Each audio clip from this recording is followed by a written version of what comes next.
What's up, nerds? China launched a massive series of live fire exercises around Taiwan. I want to talk about what we took away from it and what it could mean for the future. These exercises included not only the live fire exercises between the People's Liberation Army Navy and the People's Liberation Army Air Force, but it also included amphibious landings by the People's Liberation Army. And all of this overshadows what has been described by one U.S. admiral as a potential surprise attack on Taiwan. I'm recording this video on March 21st, 2024. Now first, let's talk about the exercise to give some context around what just happened. China launched a pretty large series of military exercises around the island of Taiwan involving several of their primary components of their military, namely the People's Liberation Army Navy, the People's Liberation Army Air Force, and the People's Liberation Army. But it also included the Chinese Coast Guard, which is a very important detail, and that tells us a little bit of information about Chinese tactics. To the north of Taiwan, China focused on naval warfare and really close-in air defense for its naval vessels, as well as the joint operations between the Coast Guard and the PLAN. And to the south of Taiwan, China focused on amphibious landings. Now, one of the key takeaways on the Coast Guard being involved in this exercise is that it shows that the Coast Guard is backed by the PLAN.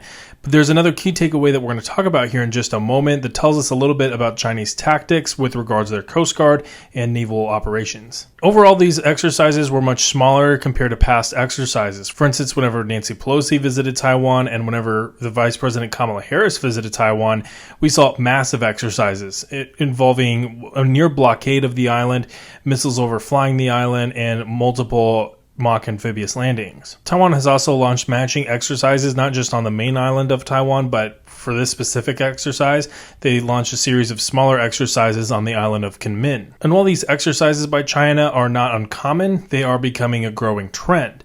In fact, recent air incursions over years have continued to rise, although the current year-to-date is down. Now, these exercises for China serve a few purposes that we can talk about here. First, of course, they show to Xi Jinping that the PLA is prepared and increasing its readiness for a war over Taiwan. They also show that their capabilities are real and that they're becoming more familiar with their capabilities and capable of employing them, and that the threats that China uses against Taiwan should not be taken lightly. They also show to the Chinese public that the PLA is strong and capable. Now, while those are the purposes of these exercises, there are also some key takeaways that we can take away. First, that the Chinese Coast Guard can be used as a proxy for the People's Liberation Army Navy, and this has been a tactic that we've seen in the South China Sea, especially around the Philippines and Vietnam, but this is also a tactic that they could use in wartime, where they could use the Coast Guard basically as an agent provocateur against, say, Taiwan, and should Taiwan resist the Chinese Coast Guard, then the People's Liberation Army Navy comes in behind them. This exercise also shows a growing level of jointness between the services, and that is a critical factor that they're going to have to achieve if they're going to successfully win a war over Taiwan. We've seen how hard joint exercises and how hard joint operations can be. We've seen, especially in the war in Ukraine, how really both sides, but especially an army the size of Russia, how joint operations have been incredibly difficult, not only when on the offensive, but also with just managing capabilities, and how electronic warfare will often impact the Russian Air Force and other elements of the Russian military, and how you really have to go through these kinds of exercises to work those kinks out before you're in a war. We can also take away that they are having live fire exercises, and that is adding realism and familiarity for the People's Liberation Army Navy. There's really no substitute for live fire. I mean, if you want to become familiar with your weapon system, you have to fire the thing. You can't just, there are some platforms and systems where you can simulate using the weapon system, but in this case, there's really no substitute. You have to fire the weapon to become more familiar with it. And in this case, for the PLAN, we're seeing them practice these systems against air threats, against missile threats, and against other kinds of naval targets. And that's helping them to become more familiar with the ship, more familiar with the systems, so that way in wartime, their muscles have been prepared so they can just kind of go through the motions and fight and win. We can also take away that all of this could be parts of a larger rehearsal. And in this case, I mean that you fragment parts of the operational war plan that China might have for Taiwan, and they basically take those fragments and put them into little rehearsals. So in this case, this could be a rehearsal for one part of the war plan, and later exercises could be parts of another part of the war plan. And overall, these exercises help the Chinese military to, again, become familiar with the weapon systems that they're using, but also become more familiar with what is expected of them in wartime, and That way, whenever it happens, they'll be able to just kind of go through the motions, know what they're doing, and focus on fighting and winning, and not necessarily be worried about, whether or not they're doing the right thing, following the objective. And it's in that vein that I think that these exercises should not be ignored. A U.S. admiral in charge of the U.S. Pacific Fleet, who was also President Biden's nomination to become the next head of the Indo-Pacific Command, he mentioned that these exercises could be part of a surprise attack, and that a surprise attack could actually spring from these types of exercises. I think that really largely depends on the size and scope of these exercises. For instance, these exercises that we just saw, I think are a little too small in scope to really be something like that where we would see a surprise attack spring out of them. But the size and scope of what we saw after the VP visited or after Nancy Pelosi visited, yeah, maybe, because those were just so large in size and scope that they could easily generate, an actual attack. Now, his statement drew a lot of criticism. A lot of analysts believe that, the Chinese preparations would be noticed for months, if not years ahead of when they would attack Taiwan. And one reason and several reasons really for that is just setting up the logistics to invade an island. It requires a lot. It requires, you're going to have to move the units, but you're also going to have to move all the logistics assets. You're going to have to stockpile food, ammunition, and other kinds of equipment along the coastline. And these kinds of things get noticed. You also, China's going to have to move civilian ships that they contract with the military that will ferry their soldiers over to Taiwan. And they're also going to have to mass their naval and air forces and prepare for an attack like that. Again, these are things that can be noticed not just with satellites, but also with just people on their phones recording it. We've seen all kinds of evidence of people using their phones in China and posting to social media, the People's Liberation Army moving around. Even if that was just for exercises or some other thing, it's an example that Chinese social media could be a sensor to gather intelligence. Now, I do still think that there is some value to what the Admiral said, because I think that there could be a surprise attack launched from these kind of exercises without analysts being able to pick up Chinese preparations.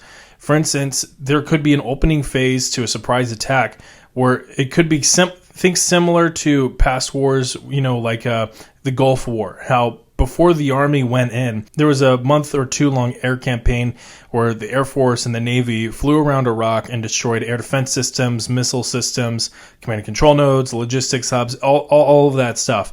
And it softened the Iraqi army so the army could go in and destroy everything else and basically, liberate Kuwait and destroy the Iraqi army. In the case of Taiwan, China could do something similar where they set up an exercise, they get the Navy and the Air Force and the Rocket Force mobilized, but the army largely stays in their ports. So from an analyst perspective, you think, okay, well, this looks like just another exercise. The army is staying put, so we shouldn't expect any kind of large-scale amphibious invasion just yet. But yet from that exercise, they actually start targeting Taiwanese military assets. And that precludes a month or two long campaign of rocketing the island of Taiwan to oblivion, basically, to get rid of as much of the military assets that are on the surface as possible, destroy the beaches pretty much, and prepare ports so that way the Chinese military can go in. And after the campaign has begun and while it's happening, that's whenever the Chinese military starts shipping in military equipment to the coastline, getting civilian ships to pick up the troops, and then moving them all down to Taiwan. Now, all of that would be much harder to spot, especially from a distance time-wise, and that would allow smaller level exercises to potentially spawn a larger attack like what the Admiral was talking about. Now, there are advantages to China for scaling up an invasion of Taiwan like this. It would give China a chance to potentially catch the U.S. Navy off guard. For instance, again, we're talking about the intelligence indicator saying, okay, this looks like just another exercise. There's nothing really to be concerned about. And then, oh crap, it's actually not an exercise. This is the real thing. It would also give China a head start to deter the United States Navy from getting involved. Again, it'd be harder for the U.S. Navy to get involved after the thing has already kicked off and after they're already flat-footed than if they're prepared because they've seen all the intelligence indicators and they've got all the assets in place to, fight back or deter a Chinese invasion. Certainly, it would make it more costly for the United States Navy if they did choose to intervene after that fact. This would also be much easier for China to off-ramp after the war had begun if the U.S. response is greater than they anticipated. Because again, in this case, should the U.S. Navy get involved before the amphibious invasion begins, then they could just seek a diplomatic deal with Taiwan and the United States to end the conflict for now. without having to sacrifice any of the amphibious forces that are already on the island of Taiwan. So it would give China greater operational flexibility to scale up and scale down the operation based on the U.S. response. Now that's really what I'm taking away from this exercise. We'll have to wait and see what the next exercise looks like and what, future messaging looks like coming out of China. This is an interesting situation. Of course, they're really gauging a lot of what happens in Ukraine. They're seeing Western fatigue around Ukraine and probably taking that towards Taiwan and seeing that, okay, well, if we go to war over Taiwan, Taiwan also has a pretty significant distance geographically to the United States.